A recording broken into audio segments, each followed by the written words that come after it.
I took my wife to work, and now my boss is in love with her. I know what you're thinking. Every man thinks his wife. Anyway, with great beauty comes great attention. And let me tell you, the kind of attention she gets could make the most secure guy feel like he's holding on to a winning lottery ticket in a windstorm. There was this one time we were at a coffee shop, the kind of place where they write your name wrong on purpose for the gram. I rolled my eyes so hard I think I saw my brain. And don't get me started on the grocery store. She's picking out avocados right. And this guy comes up pretending to be confused about which ones are ripe. Could you help me, he asks, batting his eyelashes like he's auditioning for a mascara commercial. Next thing I know, she's not only helped him pick out avocados, but also got a discount from the manager for being such a delightful customer. I mean, come on, I'm lucky if I can get a self-checkout machine to acknowledge my existence. It's not just the little things either. There was the time we went to a car dealership just to browse. She was casually admiring a sleek sports car, the kind that's more expensive than our house, and the salesman practically tripped over his own feet to offer her a test drive. He glanced at me like I was the chauffeur who had mistakenly been allowed to sit in the front seat. By the end of the day we walked out with a year's worth of free car washes. We didn't even buy anything. So when the annual office Christmas party rolled around, I had my reservations about bringing my personal Aphrodite into an environment fueled by cheap wine and corporate ambitions. I mean, these events are notorious for awkward conversations and even more awkward dancing. Bringing her felt like walking into a lion's den with a stake strapped to my chest. But she wanted to go, excited to see where I worked, meet my colleagues, and, frankly, show off a stunning dress she'd found for the occasion.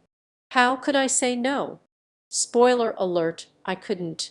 I had this nagging feeling, though, like I was about to make a monumental mistake, not because I didn't trust her or my coworkers. Okay, maybe I didn't trust Phil from accounting, but because I knew the kind of attention she would attract.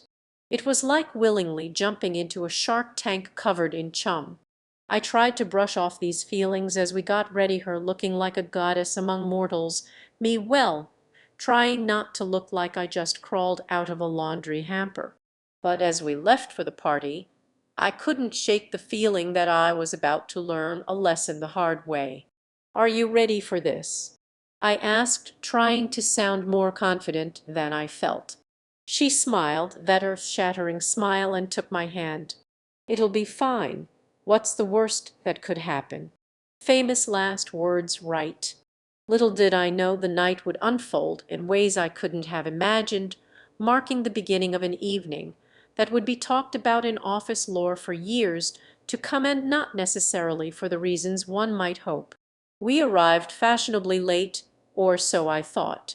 The moment we stepped in, it was as if we had walked onto the set of a peculiar sitcom where my wife was the leading lady and I was, well, the forgettable extra.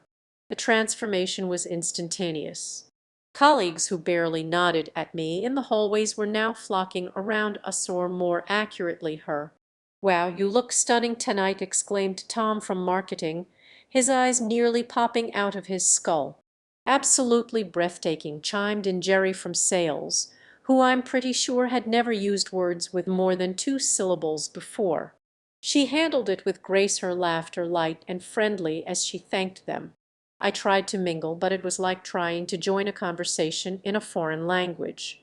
Eventually, I retreated to the safety of the buffet table, nursing a drink and watching the spectacle unfold. Just when I thought it couldn't get any worse, the boss made his grand entrance. He was the kind of guy who believed his own hype, a smooth talker with a charisma that could sell sand in the desert.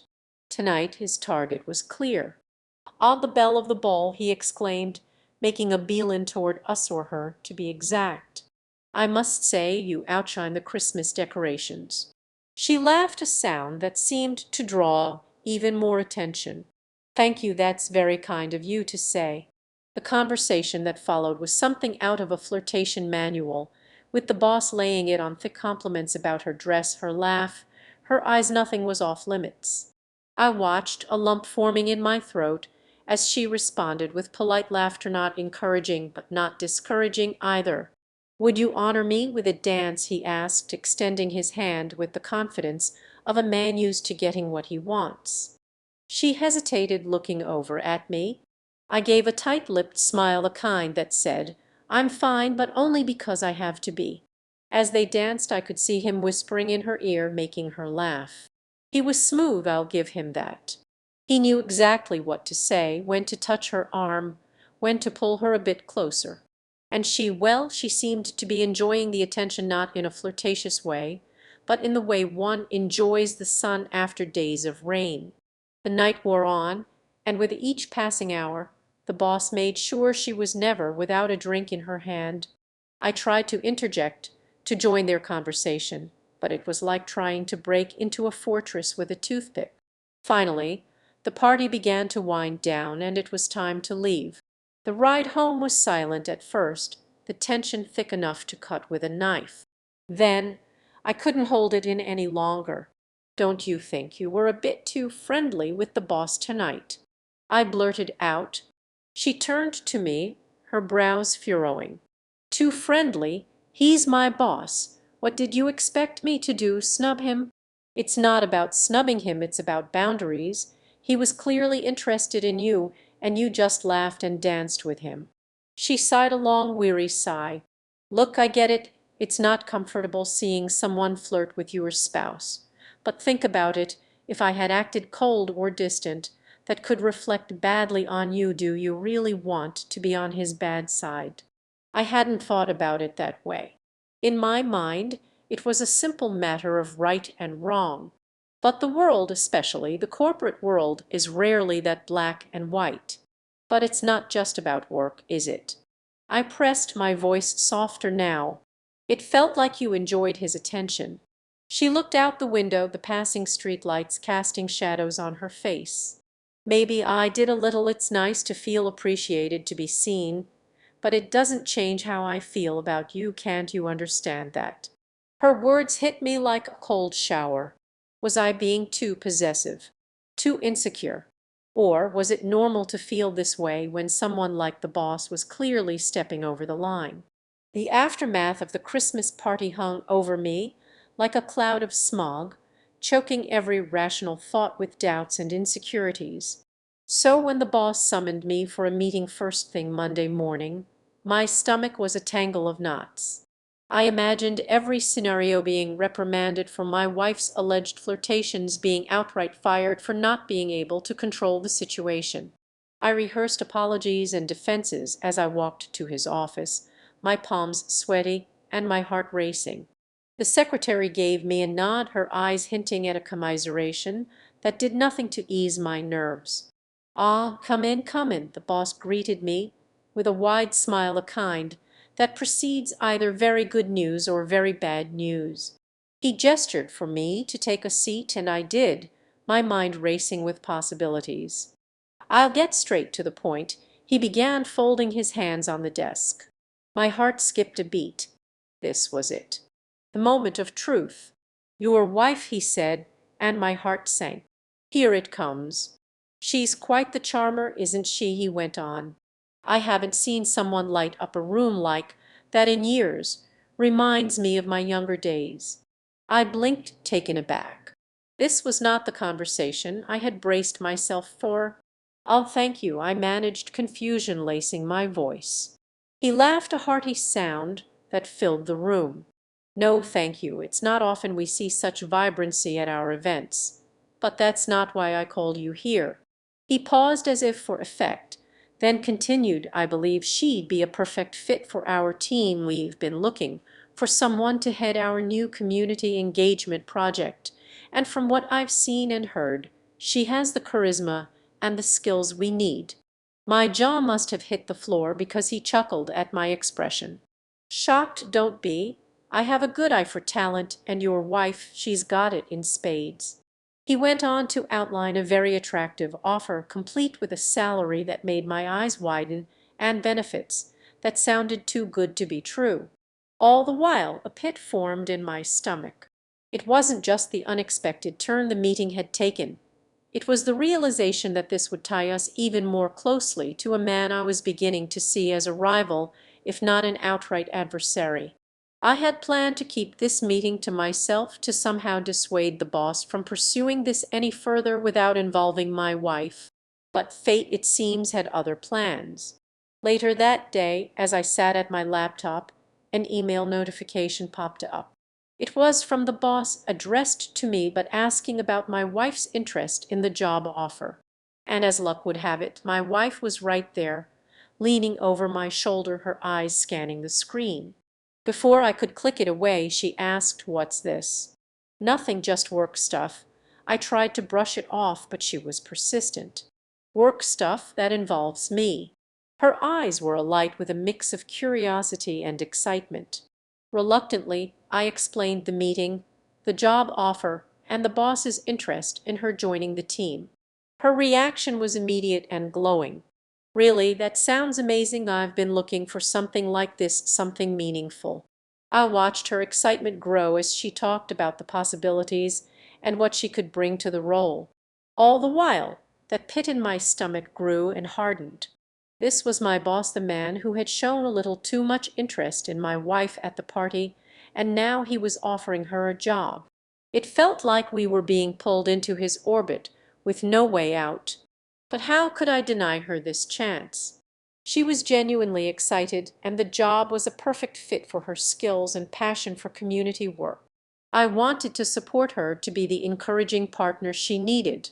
Yet I couldn't shake the feeling that we were playing into the boss's hands, that this was more about him than it was about her or the job. As she hugged me, thanking me for supporting her, all I could feel was the weight of the situation. How would this change our dynamic at work, at home? Would my boss see this as a way to keep us both under his thumb? The transition from being my wife to being the boss's new favorite employee was swift. At first it was all about the excitement of a new role, the thrill of bringing fresh ideas to the table, and the satisfaction of being appreciated for her skills and charisma. But as days turned into weeks, the nature of the boss's attention began to shift.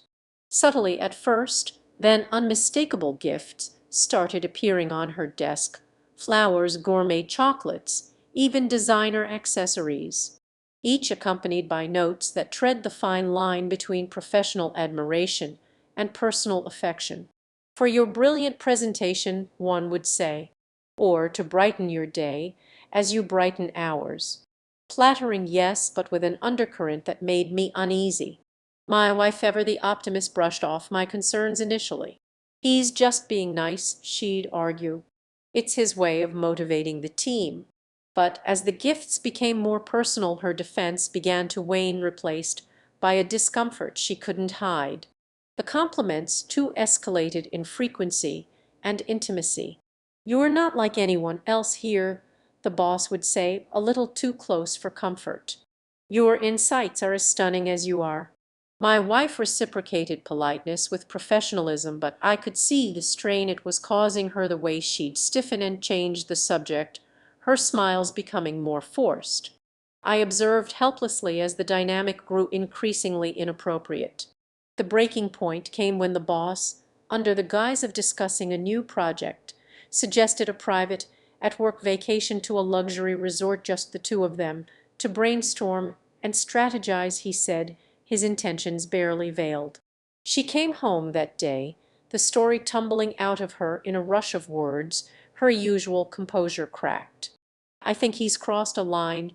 That night we lay in bed, the air thick with tension and unspoken fears. It was clear the situation had escalated beyond what we could brush off as mere professional generosity. The boss's intentions were now blatantly clear, and my wife's discomfort was palpable. The next morning, over a breakfast of cold coffee and untouched toast, I voiced what we'd both been avoiding. "Maybe it's time to consider resigning," I said, the words tasting like ash in my mouth. Her reaction was a mix of relief and resignation. "I've been thinking the same," she confessed. "I love the work, but it's not worth this discomfort. And I don't want to cause any trouble for you at work." But the suggestion of her resignation didn't bring the relief I'd expected. Instead, it sparked a heated debate. She was torn between her professional integrity and the unsettling advances of our boss. I was fueled by jealousy and concern for her well-being, struggling with the thought of her enduring his advances day after day. "I can handle it," she insisted, her voice a mixture of defiance and doubt. "I shouldn't have to give up a job I love just because he can't behave appropriately." But it wasn't just about handling it. It was about the constant discomfort, the unwanted attention, and the underlying threat it posed to both her sense of safety and our relationship. As the argument spiraled, it became clear that this was about more than just a job. It was about our values, our boundaries, and the lengths we were willing to go to protect them. In the end, the decision was made. She would resign, but not quietly. The air in our living room was thick with conspiracy and the faint aroma of reheat Chinese takeout. My wife and I sat opposite each other, a chessboard of revenge laid out before us. After much deliberation, we decided against a quiet resignation. Instead, we opted for a more cinematic conclusion to the sordid saga of my boss's unwelcome advances. Our plan was simple, yet audacious: record his creepy comments as incontrovertible evidence of workplace misconduct. This wasn't just about leaving a job, it was about standing up to a bully in the most spectacular fashion possible. The opportunity presented itself during a scheduled one-on-one meeting between my wife and the boss. Nerves were on edge, but so was our resolve. She went and wired for sound, a digital recorder nestled discreetly in her pocket. The device was small, but the implications of its contents would be enormous. As expected, the boss didn't disappoint in displaying his true colors, with the recorder silently capturing every inappropriate suggestion and unwelcome comment. My wife played her part to perfection, steering the conversation to ensure his misconduct was unmistakably clear. Meanwhile, I was a bundle of nerves, pretending to work while my fate, along with the boss's, hung in the balance. The waiting was excruciating, each tick of the clock a hammer to my sanity. Finally, she returned, mission accomplished. The playback was damning, a crystal clear record of harassment and unprofessionalism. We had him, but our plan didn't stop at mere evidence gathering. We reached out to the CEO of the overall franchise, a move as bold as it was risky. This wasn't just any CEO. This was a person known for their zero-tolerance stance on workplace misconduct and their somewhat mythical status in the corporate world. With the evidence in hand, we requested a meeting, presenting our case with a mix of righteous indignation and calculated professionalism. The SO's response was swift and decisive. An emergency meeting was called, the kind that makes seasoned executives sweat despite the air conditioning. Our boss, unaware of the storm about to break over him, was summoned. The meeting was a masterclass in corporate justice. The recordings were played, each lewd comment and inappropriate suggestion echoing off the boardroom walls. The boss's face, a spectrum of colors from disbelief to rage to resignation, was a sight I'll carry with me for a long time. The CEO, ever the embodiment of corporate stoicism, delivered the verdict with a voice that brooked no argument. The boss was terminated on the spot. His career was in ruins, a cautionary tale of what happens when power is abused. But the story didn't end there. In a twist that felt like it was straight out of a movie, I was offered the now vacant position. It was an unexpected turn, a promotion born out of the ashes of a difficult situation. The CEO admired our courage and integrity. The aftermath was a whirlwind. News of the firing and the reasons behind it spread like wildfire, a mix of shock, awe, and a healthy dose of office gossip. My wife and I, once the subjects of whispered speculation, were now the architects of a new era of accountability and respect in the workplace. As I stepped into my new role, the weight of what we'd achieved settled on me. It wasn't just about revenge or a promotion, it was about setting a precedent, about showing that no one, no matter how powerful, was above decency and respect.